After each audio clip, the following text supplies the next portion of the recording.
Senior నాయకులు కాకుమాన్ గారు good evening అండి. Good evening.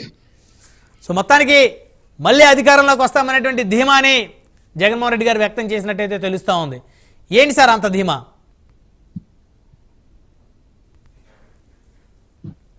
చంద్ర సాంబశివరావు గారికి ముందుగా నమస్కారాలు. బ్రహ్మనాయుడు గారు సార్ కొద్దిగా వినపడుతుంది సార్? వినిపిస్తుంది ప్లీజ్ కంటిన్యూ.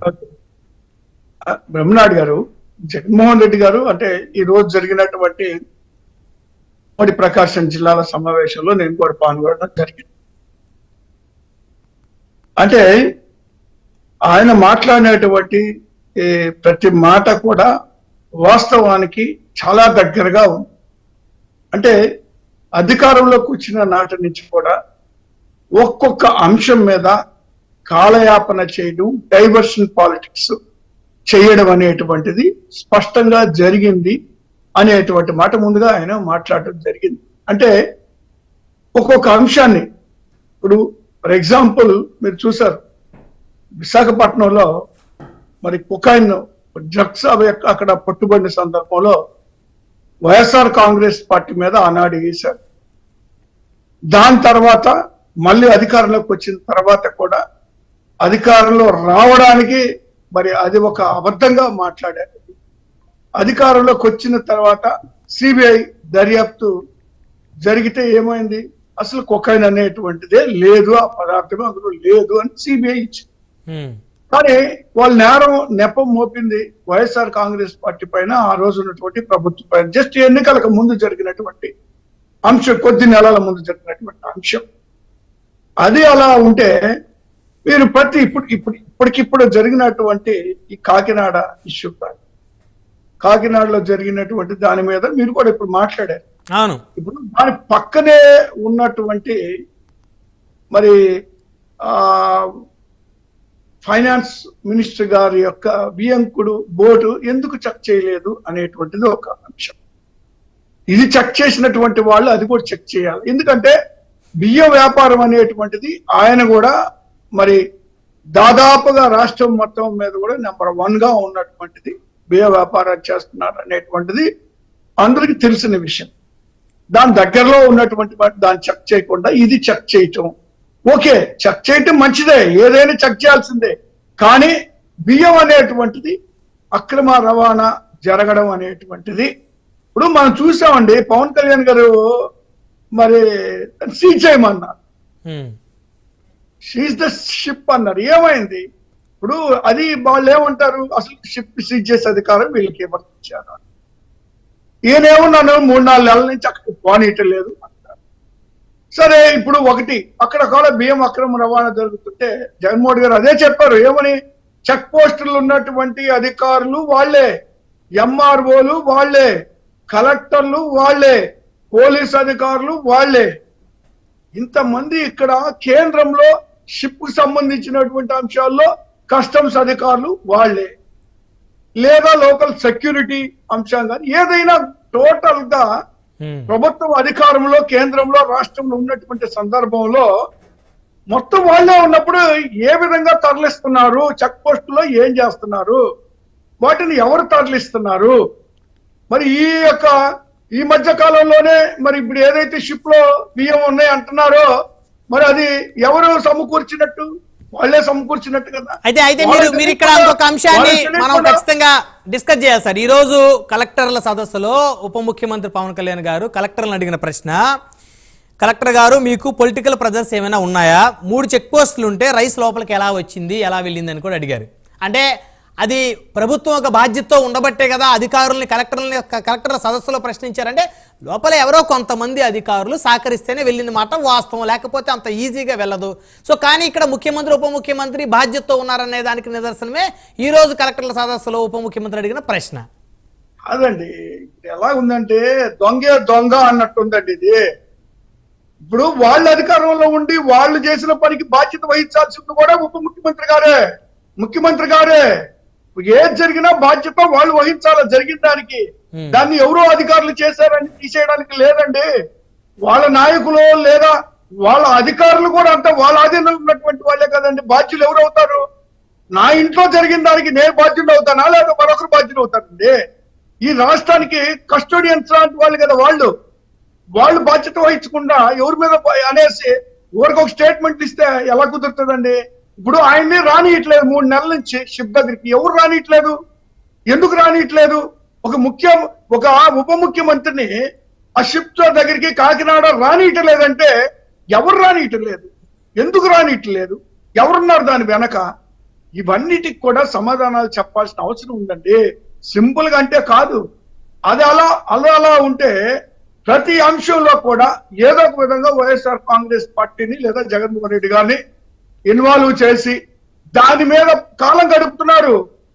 జగన్మోహన్ గారి ఫ్యామిలీ ఇష్యూస్ మీద కొంతకాలం, మళ్ళీ సినిమా నటి ఆ జత్మలాని ఎవరు ఆవిడ మీద కొంతకాలం గడిపారు. మరి ఇక్కడ వరదలు వస్తే విశాఖపట్నం విజయవాడలో దానికి సంబంధించి కొంతకాలం గడిపారు. అది ప్రతి ఒక్క అంశాన్ని కూడా డైవర్షన్ చేయడం, వైఎస్ఆర్ కాంగ్రెస్ పార్టీ పైన వేయడం, నెపం వేయడం, కాలం పబ్బం గడుపుకోవడం, టైం గడిచిపోతుంది. కానీ ఇచ్చిన హామీలు ఏమైనాయి అని అడుగుతున్నాం మేము. ఇప్పటి వరకు ఇచ్చిన హామీల్లో ఏమి నెరవేర్చారు? రైతులకి ఏమన్నా మరి ఇస్తానన్నటువంటి 20,000 ఏమైనా ఇచ్చారా? రైతులకి ఏమన్నా పెట్టుబడి సాయం ఏమైనా చేశారా? లేదా ప్రతి పిల్లవాడికి ఇంట్లో ఉన్న ప్రతి పిల్లవాడికి 15,000 అన్నది ఏమైనా ఇచ్చారా? ప్రతి మహిళకి 18,000 అన్నది ఏమైనా ఇచ్చారా? ఎక్కడ లేదా? నిరుద్యోగ యువతకి ఇస్తా ఉన్నారు కదా అన్నారు, 3,500 ఎంతో. మరి అది ఏమన్నా ఇచ్చారా? ఎక్కడైనా జరిగిందా? లేదా ఉచిత బస్సు అన్నారు, అది ఎక్కడన్నా ఏమన్నా జరిగిందా? అసలు వీటికి ఇంతవరకు కూడా కనీసం ప్రారంభ దశ కూడా రాకుండానే ప్రతి అంశాన్ని, అనవసరమైనటువంటి అంశాలను ముందుకు తీసుకొచ్చి ఈ కాలయాపన డైవర్షన్ పాలిటిక్స్ మీదే ఈ ప్రభుత్వం నడుస్తా ఉందండి. ఎన్ని ఒకటి నేను అడుగుతా ఒకటే, ఇప్పుడు నేను చెప్పేదంటే జగన్మోహన్ గారు ఏదైతే చెప్పారో అవన్నీ కూడా ఒక్కసారిగా ఆలోచన చేస్తే ఈ ప్రభుత్వ విధానం ఈ గడిచిన ఈ 6 నెలలు పోయి 7 నెలలు వచ్చినటువంటి సందర్భంలో ఇప్పుడు మేమున్నప్పుడు కూడా ఒక క్యాలెండర్ ఇచ్చాం. ఒక క్యాలెండర్ ఇచ్చి క్యాలెండర్ ప్రకారమే వెళ్ళాం. మేము ఏదైతే చెప్పామో అదే చేసాం. మరి వీళ్ళకి ఏముంది? ఏం క్యాలెండర్లు ఇచ్చారు? లేదా వీళ్ళు ఇచ్చిన హామీల్ని ఎందుకు నెరవేర్చలేకపోతా ఉన్నారు? అప్పులు అన్నారు కదా, 14 లక్షల కోట్ల రూపాయలు అప్పులను అసెంబ్లీలోనే ప్రకటించారు. తీరా చూస్తే 6 లక్షల కోట్ల చిల్లరు, అందులో సగం వాళ్ళు చేసినటువంటి అప్పులే. మళ్ళీ మేము ఏదైతే అప్పులు చేసామో 2,73,000 కోట్ల రూపాయలు ప్రజలకు డైరెక్ట్ అకౌంట్ ఇచ్చినాయి. ఎక్కడ మరి అకౌంటబిలిటీ అనేటువంటిది ఉన్నది? మరి ఈ రోజు నేను అడుగుతున్నా, ఇచ్చినటువంటి హామీల్ని నెరవేర్చకుండానే ఇప్పుడు ఈ అంశాల మీద దృష్టి పెడుతున్నారు. అక్రమ కేసుల మీద, అన్యాయాల మీద, మరి జైల్లో పెట్టేటువంటి కార్యక్రమాల మీద శ్రద్ధ చూపిస్తున్నారు తప్పితే ఇంకేముందంటే లా అండ్ ఆర్డర్ కూడా చాలా ఇంపార్టెంట్ కదా కాకుమాన్ గారు. ఏం సార్? లా అండ్ ఆర్డర్ కూడా చాలా ఇంపార్టెంట్ కదా రాష్ట్రంలో. లా అండ్ ఆర్డర్ చాలా ఇంపార్టెంట్. కానీ ఈ రాష్ట్రంలో మహిళలకు రక్షణ లేదు. రోజుకొక మానభంగం, రోజుకొక మర్డర్ జరుగుతూ ఉంటే లా అండ్ ఆర్డర్ లో ఫెయిల్ అయ్యారని చెప్పి స్వయాన పవన్ కళ్యాణ్ గారు హోమ్ మినిస్టర్ గారిని విమర్శ చేయడం జరిగింది. మీకు చేత కాకపోతే నేను తీసుకుంటాను హోమ్ మినిస్టర్ అంటున్నాను. లా అండ్ ఆర్డర్ ఫెయిల్ కాకపోతే ఆ మాట ఎందుకంటారండి ఆయన? ఆ మాట మాట్లాడాల్సి వచ్చిన పరిస్థితి. అంటే నేనేమంటానంటే, నేనేం చెప్పలా, మీరు రోజు పేపర్ చదువుకోండి, మీరు రోజు టీవీలో చూసుకోండి, అన్ని టీవీలో చూడండి. ఎక్కడ ప్రతి రోజు మహిళల మీద దాడులు జరగడం, మర్డర్లు జరగడం, మానభంగాలు జరగడం అని ఒక ఆనవాయితీగా ఈ రాష్ట్రంలో ఈ కూటమి అధికారంలోకి వచ్చిన తర్వాత జరుగుతూ ఉంది. వాటి మీద మరి ఒక్క రోజైనా సరే క్యాబినెట్ మీటింగ్ లో ఒక చర్చ పెట్టారా, లేదా ఒక కమిటీ వేసారా, దాని మీద శ్రద్ధ తీసుకుంటున్నారా? మీరు ఏ రోజు అని చూసుకోండి. నేను ఒక చోటని కాదు, మొన్న విశాఖపట్నంలో జరిగితే, విజయవాడలో జరిగితే, మన కడపలో జరిగితే, తిరుపతిలో జరిగితే, ఎక్కడ ప్రతి జిల్లాలో ప్రతి అంశం, గుంటూరు జిల్లాలో ఎన్ని జరిగినాయి? వాటి మీద ఎందుకు ముక్కుపచ్చలారని బిడ్డలో కూడా మానభంగాలకు గురై మర్డర్లకు గురవుతా ఉంటే సవాలు కూడా ఈ రోజుకి దొరకని పరిస్థితులు ముచ్చుమరిలో ఉన్నటువంటి పరిస్థితి ఉంది. ఇలాంటివన్నీ జరుగుతూ ఉంటే ఈ లా అండ్ ఆర్డర్ ఏం చూస్తున్నారండి? ఎందుకు వీళ్ళు ఇప్పుడు ఒక మహిళగా హోమ్ మినిస్టర్ ఇచ్చారు, అది కేవలం ముఖబడిగా ఇచ్చినట్టుగానే ఒక రబ్బర్ స్టాంప్ లాగా ఆమెను వాడుకున్నటువంటి పరిస్థితులు ఉంటే మరి ఇంక ఎక్కడ రక్షణ? ఎవరు కాపాడుతా ఉన్నారు? ఒకవేళ అలా కానీ రక్షణ కల్పిస్తే ఎందుకు ఈ రోజు ఇన్ని జరుగుతున్నాయి? మరి వీటన్నిటి మీద ఎందుకు అరెస్టులు చేయట్లేదు? వాళ్ళ మీద ఎందుకు చర్యలు తీసుకోవట్లేదు? పొద్దున్న లేచిన దగ్గర నుంచి వైఎస్ఆర్ కాంగ్రెస్ పార్టీ నాయకుల మీద, కార్యకర్తల మీద దాడులు చేయడం, కేసులు పెట్టడం, వీటి మీద శ్రద్ధ వహిస్తే ఇంకా ఎన్ని జరుగుతాయండి? సంవత్సరాల క్రితం ఎన్ని తోడి బయటికి తీసి కేసులు పెడతా ఉంటారే. ఉన్న వాళ్ళని ముందు కాపాడాలి కదండి. రాజశేఖర్ గారు మళ్ళీ వస్తారు మీ దగ్గరికి. వైఎస్ఆర్ కాంగ్రెస్ పార్టీ నాయకులు, కార్యకర్తలు జరుగుతున్నటువంటి మర్డర్స్ ఆపండి. వాటి మీద దయచేసి నేనంటే, ఎందుకంటే వీటి వల్ల రాబోయే రోజుల్లో మేము అధికారంలోకి వచ్చా కూడా మా కార్యకర్తల్ని, నాయకులు కూడా కంట్రోల్ చేయలేని పరిస్థితులు ఏర్పడుతుంది. ఆ పరిస్థితి రాకూడదని కోరుకుంటా ఉన్నాను. అవ్వగలిగితే అందరికీ శ్రేయస్ అండి, ఏ పార్టీ అన్న కానీ. ఇక ఏ పార్టీ అధ్యక్షుడు కూడా దాడులు చేయమని అయితే ఖచ్చితంగా ఎవరిని ప్రోత్సహించే పరిస్థితి ఉండదు.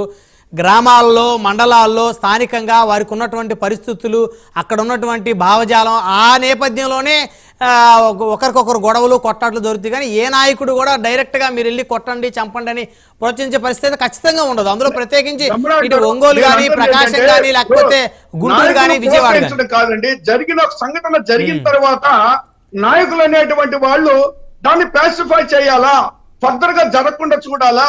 ఎవరు తప్పు చేశారో వాళ్ళు ఎవరైనా సరే వాళ్ళ మీద చర్యలు తీసుకోవాలా, కేసులు పెట్టాలా. మళ్ళీ వస్తారు మీ దగ్గర రాజశేఖర్ గారు. అనేది వస్తుంది ఏ పార్టీ. రాజశేఖర్ గారు 1 by 1 మాట్లాడారు.